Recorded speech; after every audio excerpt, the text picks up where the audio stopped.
selling price of a toy car is 540 rupees. If the profit made by shopkeeper is 20%, then the cost praise is బొమ్మ car అమ్మిన వేల 540 రూపాయలు, దుకాణదారునికి వచ్చిన లాభం 20% అయినా ఆ బొమ్మ కారు కొన్న వేల ఎంత అన్నాడు. ఇక్కడ ఏమి ఇచ్చాడంటే ఎస్పీ ఇచ్చినాడు, పర్సెంటేజ్ ప్రాఫిట్ ఇచ్చినాడు, సిపిని ఫైండ్ అవుట్ చేయమంటున్నాడు అనమాట.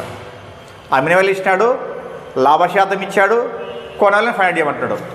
మనం ఇంతకుముందు చెప్పుకున్నట్లే ఇక్కడ మనకు కొన్న వేల మనం ఫైండ్ అవుట్ చేయాలి అంటే సిపిని ఫైండ్ అవుట్ చేయాలి. మనకి ఇచ్చింది ఏమంటే ఎస్పీ ఇచ్చాడు, ఎస్పీ విత్ పర్సెంటేజ్ ప్రాఫిట్ అన్నాడు. ఎంత పర్సెంటేజ్ ప్రాఫిట్ వచ్చింది మనకు 20% అన్నాడు. 20% అంటే అర్థం ఏమనుకోప్పుడు ప్రాఫిట్ అన్నప్పుడు 100 + 20 తీసుకోవాలి ఎలా ఎంత 120 అంటే 120%కి అమ్మినాడు అని చెప్పని అర్థం వాడు. అంటే ఎంతకు అమ్మినాడు మనకు ఇక్కడ మనకు వాడు వచ్చేసి అంటే 540 రూపీస్కి అని చెప్పని అర్థం.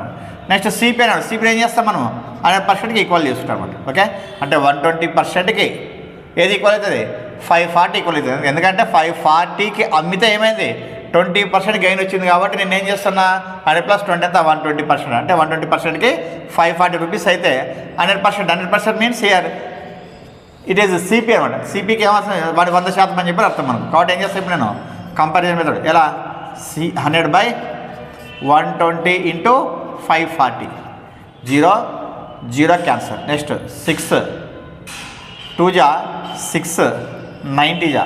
నెక్స్ట్ 2 1 జా 2 5 జా 5 × 9 ఎంత 45 0 ఎంత సిపి 450 రూపీస్ అంటే 450 రూపాయలకు కొని 540 రూపాయలకి అమ్మితే ఏమైంది 20% గెయిన్ వచ్చిందని చెప్పి అర్థం మనకు. మరి ఏ ఆప్షన్ అంటే మనకు 4th option is the right answer అన్నమాట.